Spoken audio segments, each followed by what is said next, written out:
Friends, आज हम करने वाले हैं सेट 2 जो कि CTET paper 1 previous year question होगा 1 to 5 के लिए। और ये जो है 29 जनवरी 2012 का पेपर है, ठीक है।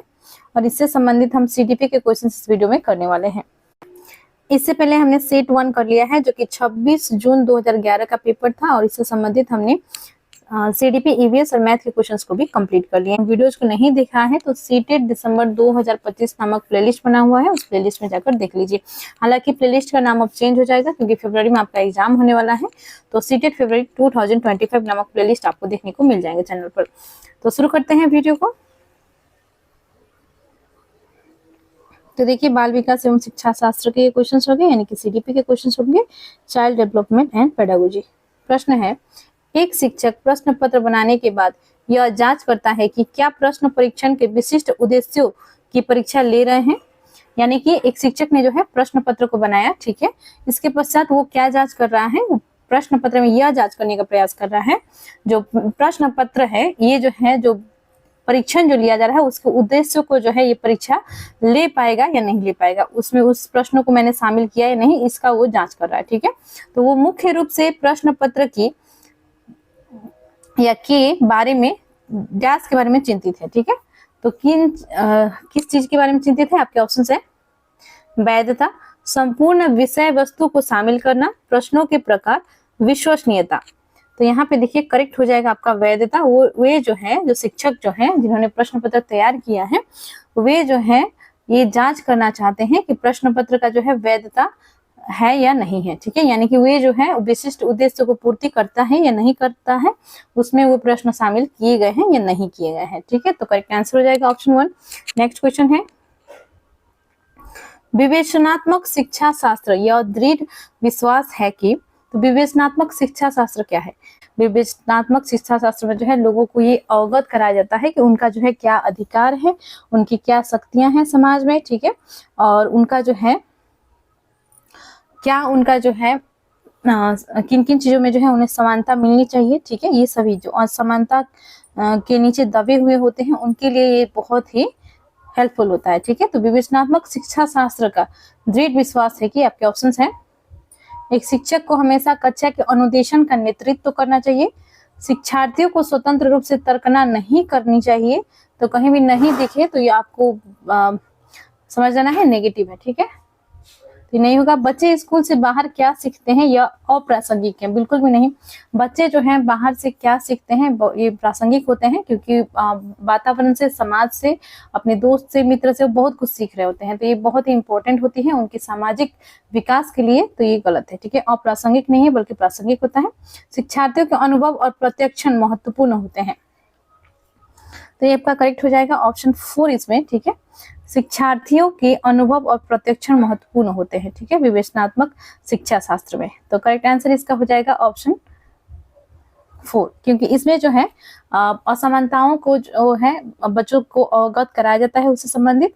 तो यदि किसी बच्चे ने इस चीज को फेस कर रखा है, किसी चीज में भेदभाव हो रही है, तो उसको जो है जागरूक किया जाता है विवेचनात्मक शिक्षा शास्त्र में कि ये जो है आपका अधिकार है, ये आपको शक्ति प्राप्त है, और आप जो है इस तरह से भेदभाव का शिकार आप नहीं हो, इसके लिए ज्ञान दिए जाते हैं। तो ऑप्शन 4 करेक्ट हो जाएगा। नेक्स्ट क्वेश्चन की ओर बढ़ते हैं। नेक्स्ट है, विद्यालय आधारित आकलन मुख्य रूप से किस सिद्धांत पर आधारित होता है। तो विद्यालय आधारित आकलन जो है मुख्य रूप से किस सिद्धांत पर आधारित होता है, आपके ऑप्शन है, आकलन बहुत किफायती, मित व्ययी होना चाहिए। क्या आकलन बहुत किफायती हो तभी जाकर विद्यालय आधारित आकलन जो है यह जो है इस सिद्धांत पर आधारित होता है, नहीं, तो ये नहीं होगा, ठीक है।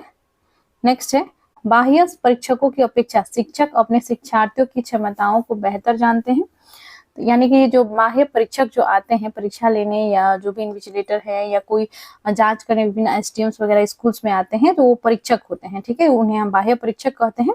तो उन परीक्षाओं की अपेक्षा जो है, जो शिक्षक हैं जो हर दिन बच्चों के साथ इंटरेक्ट करते हैं, हर दिन उन्हें शिक्षा देते हैं, सीखने के लिए प्रेरित करते हैं, सीखते सिखाते हैं, तो वे जो है अपने शिक्षार्थियों की क्षमताओं को बेहतर जानते हैं। बिल्कुल सही बात है।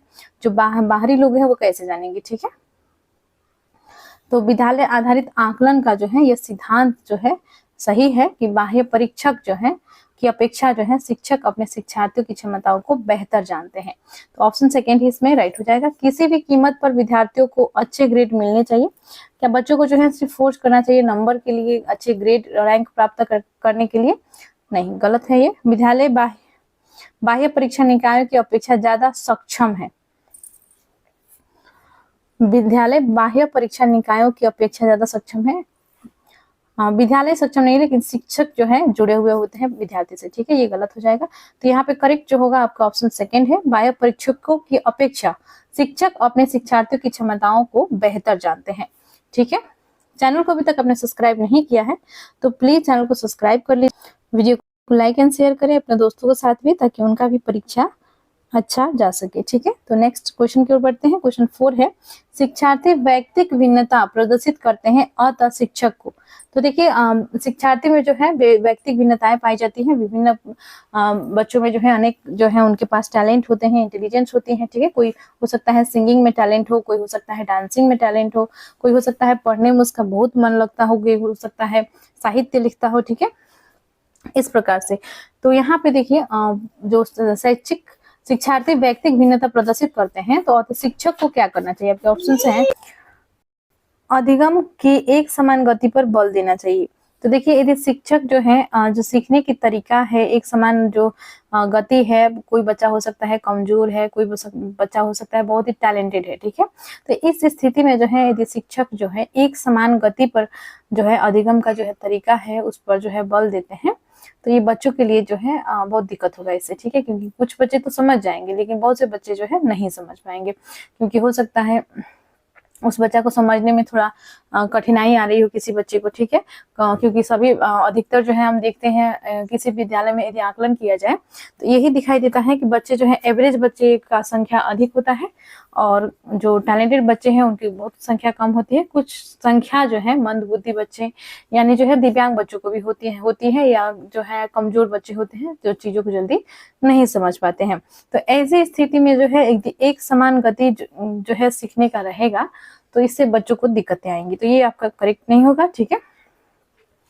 तो शिक्षक को क्या करना चाहिए? व्यक्तिगत भिन्नताएं जो है तो ऐसी स्थिति में क्या करना चाहिए? तो देखिए सीखने के विविध अनुभवों को उपलब्ध कराना चाहिए, बिल्कुल सही बात है।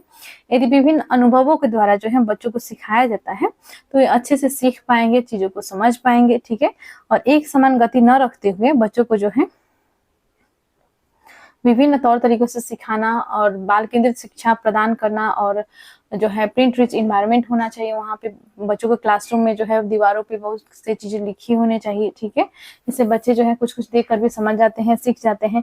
और दूसरा बात है कि विभिन्न सीखने का तरीका, जैसे कि ग्रुप समूह कार्य करा दिए बच्चों के द्वारा, कोई चार्ट पेपर बनाने, विभिन्न चीजों को जो है बनाने के लिए जो है वहाँ पे टीचर जो है मदद कर सकते हैं, ठीक है बच्चों का। तो करेक्ट आंसर इसमें हो जाएगा ऑप्शन सेकेंड। और थर्ड ऑप्शन यदि देखा जाए तो थर्ड ऑप्शन में है कि कठोर अनुशासन सुनिश्चित करना चाहिए। देखिए कठोर अनुशासन में जो है बच्चे नहीं सीख पाते हैं तो ये तरीका गलत होती है, तो ये गलत है। परीक्षाओं की संख्या बढ़ा देना चाहिए। परीक्षा अधिक होंगे तो बच्चे का अधिक सीख पाएंगे, बिल्कुल भी नहीं, इससे उनको और परेशानी होगी, तो ये भी गलत है, ठीक है। ऑप्शन सेकेंड इसमें राइट हो जाएगा। नेक्स्ट क्वेश्चन की ओर बढ़ते हैं। क्वेश्चन 5 है। तो देखिए प्रश्न 5 है, वाइगोत्स्की बच्चों के सीखने के निम्नलिखित में से किस कारक की महत्वपूर्ण भूमिका पर बल देते हैं?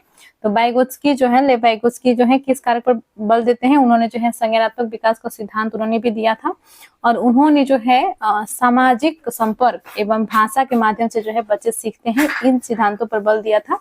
यानी कि यहाँ पे आपको करेक्ट हो जाएगा सामाजिक, ठीक है।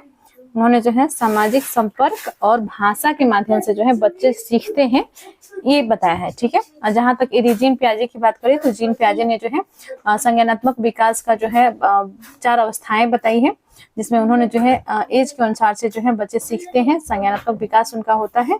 स्कीमा के बारे में बताया है लेकिन उन्होंने जो है समाज के बारे में नहीं बताया है, ठीक है। तो यहाँ पे करेक्ट हो जाएगा वाइगोत्स्की जो है सामाजिक, करेक्ट हो जाएगा ऑप्शन 1। नेक्स्ट है, एक शिक्षिका अपने शिक्षार्थियों की विभिन्न अधिगम शैलियों को संतुष्ट करने के लिए वैविध्यपूर्ण कार्यों का उपयोग करती हैं, वह डैश से प्रभावित है। तो देखिए शिक्षिका जो है शिक्षार्थी को जो है विभिन्न अधिगम शैलियों को संतुष्ट करने के लिए विभिन्न कार्यों का उपयोग कर रही है। ठीक है, तो वो किससे प्रभावित है? आपके ऑप्शन है पियाजे के संज्ञानात्मक विकास, कोलबर्ग के नैतिक विकास का सिद्धांत, गार्डनर के बहुबुद्धि सिद्धांत, वाइगोत्स्की के सामाजिक सांस्कृतिक सिद्धांत।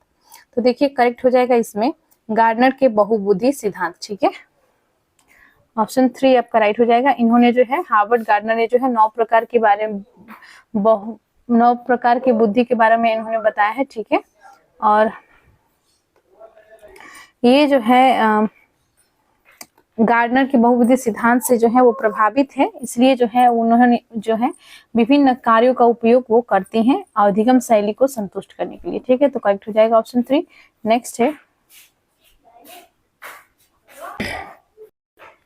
क्वेश्चन 7 है, एक शिक्षिका अपने आप से कभी भी प्रश्नों के उत्तर नहीं देती। ठीक है, यानी कि बच्चे जो है बच्चों को जो है वो पढ़ा रही है, उस दौरान जो है उत्तर जो है वो नहीं देती है प्रश्नों का। ठीक है, आगे पढ़ते हैं। वो अपने विद्यार्थियों को उत्तर देने के लिए समूह चर्चाएं और सहयोगात्मक अधिगम अपनाने के लिए प्रोत्साहित करती है।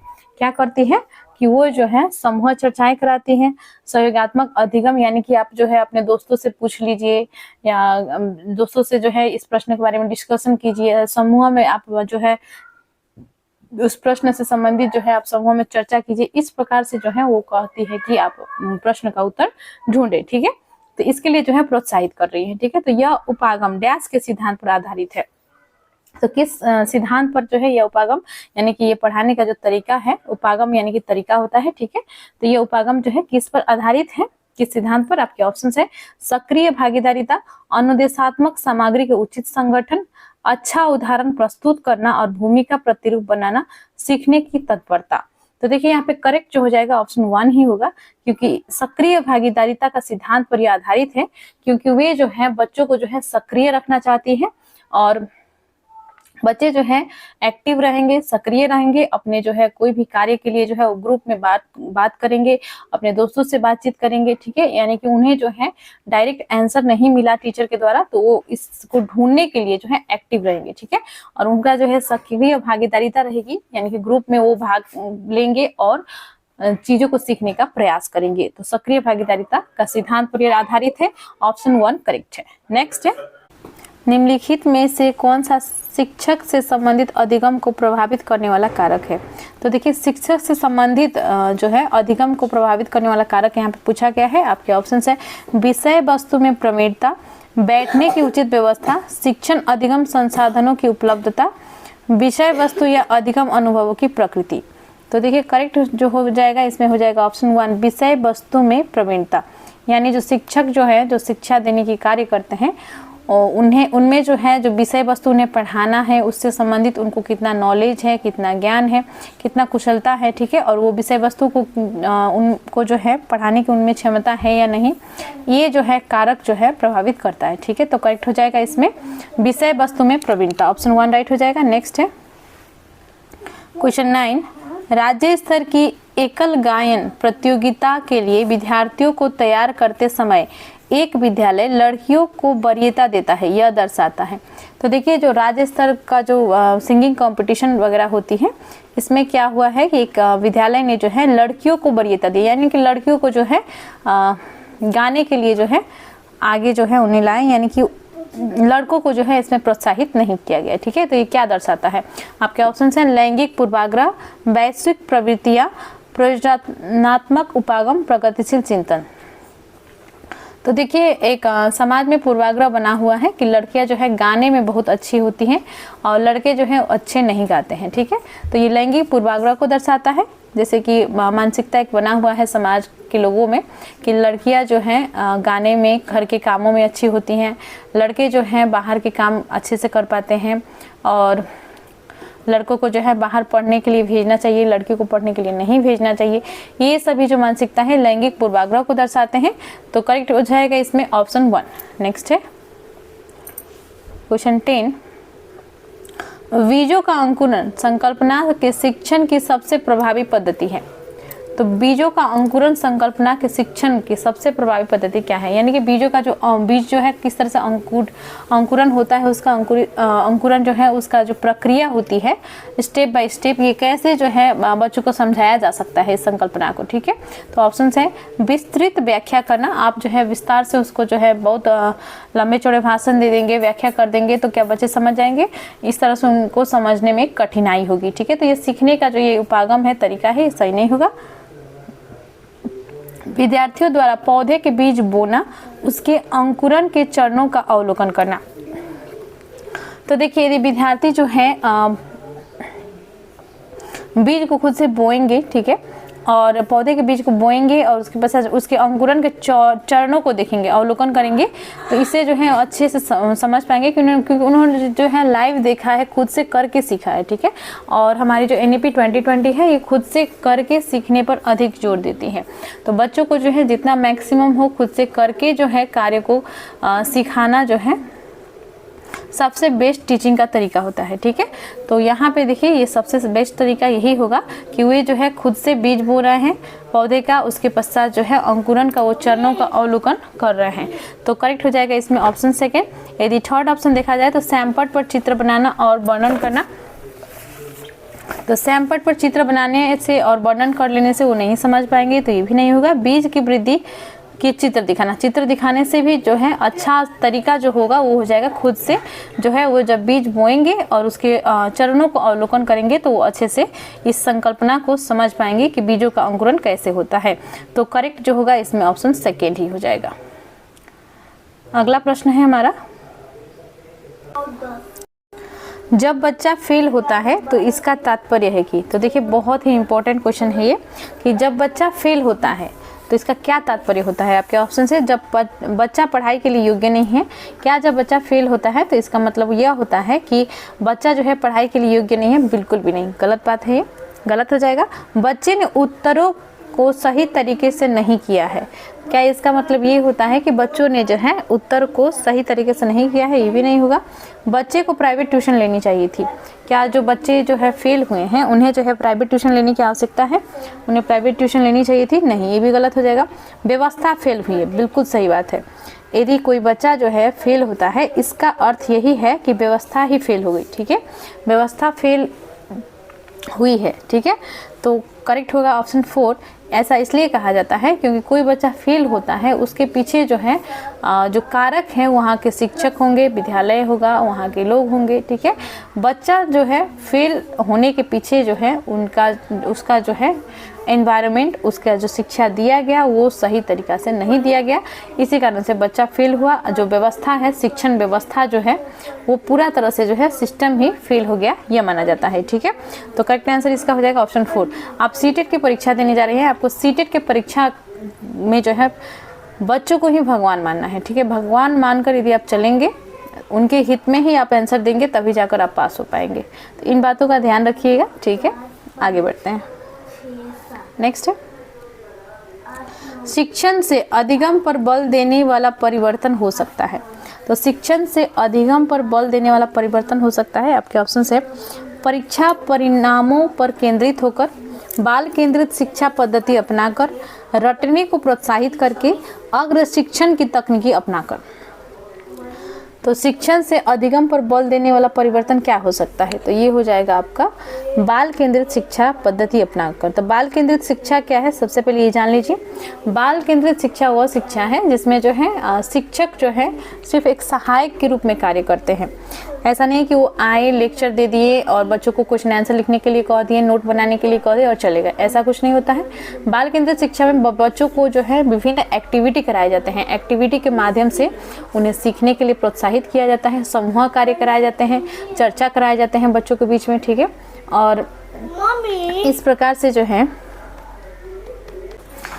बच्चों को जो है खुद से कार्य कर सीखने पर जोर दिया जाता है बाल केंद्रित शिक्षा में, और रटने को वहाँ पे प्रोत्साहित नहीं किया जाता है। ठीक है, तो करेक्ट आंसर इसमें हो जाएगा, वो हो जाएगा बाल केंद्रित शिक्षा अपनाकर, ऑप्शन सेकेंड करेक्ट हो जाएगा। नेक्स्ट है समावेशी शिक्षा।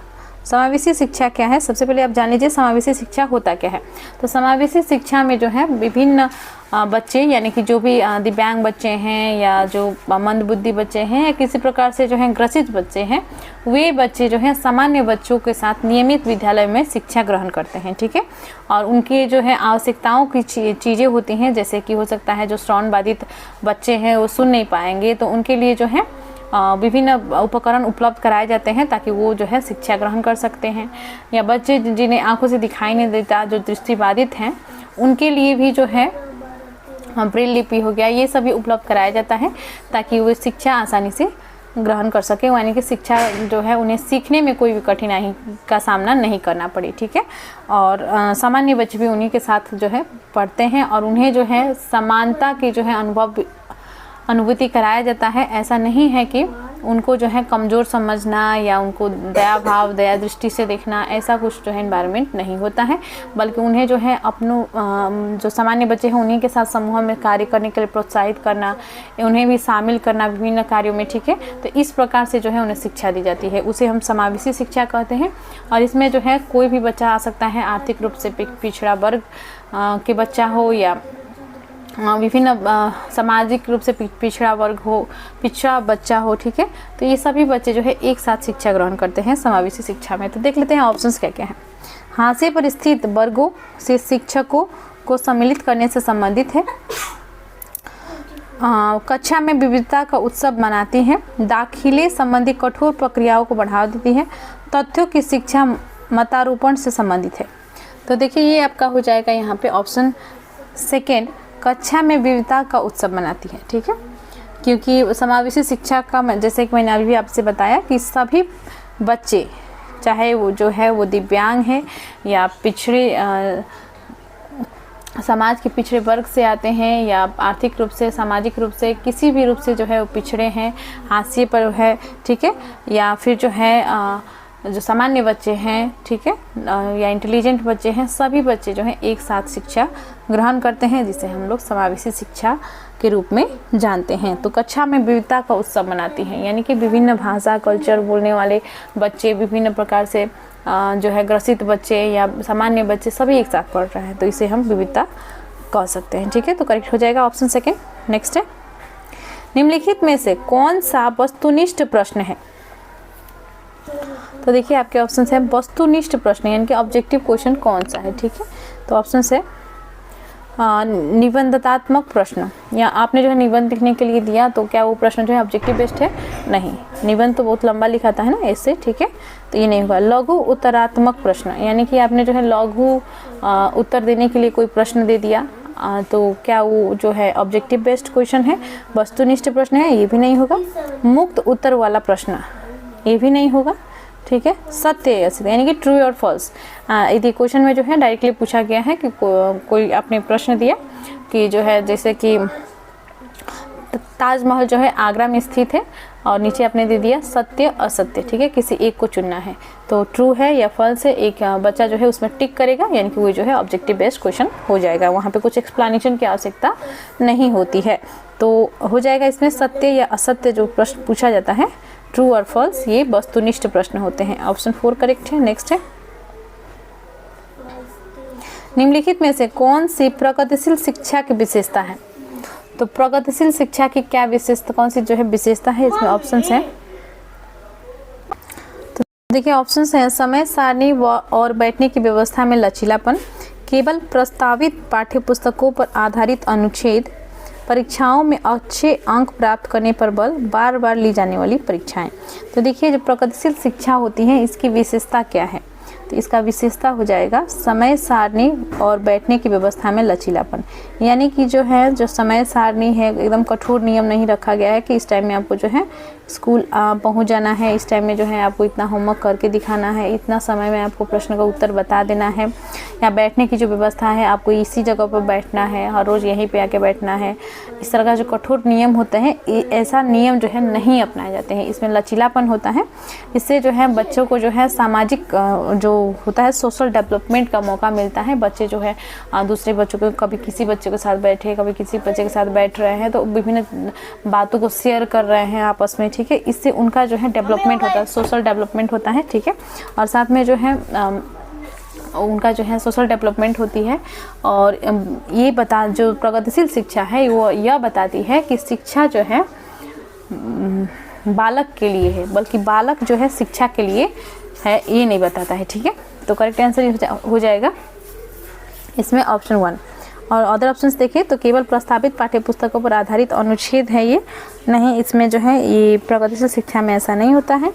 परीक्षाओं में अंक प्राप्त करने पर बल नहीं दिया जाता है, ये भी जो है यहाँ पे गलत है। बल दिया जाता है, ये गलत है, ठीक है, क्योंकि इसमें जो है प्रगतिशील शिक्षा में अच्छे अंक प्राप्त करने के लिए बल नहीं दिया जाता है। बार बार ली जाने वाली परीक्षाएं, ये भी नहीं होगा। तो करेक्ट जो होगा इसमें हो जाएगा ऑप्शन 1। तो हमने 15 क्वेश्चन को कर लिया है, ठीक है। नेक्स्ट में जो है नेक्स्ट वीडियो में हम क्वेश्चन 16 से स्टार्ट करेंगे। और पिछले वीडियोज को यदि आपने नहीं देखा है तो चैनल के प्लेलिस्ट बना हुआ है, फरवरी 2025 सीटेट पेपर 1 नामक प्लेलिस्ट है, आप जाकर पिछले वीडियोज को देख लें। बहुत बहुत धन्यवाद। चैनल को सब्सक्राइब नहीं किया है आपने तो प्लीज़ सब्सक्राइब कर दीजिएगा।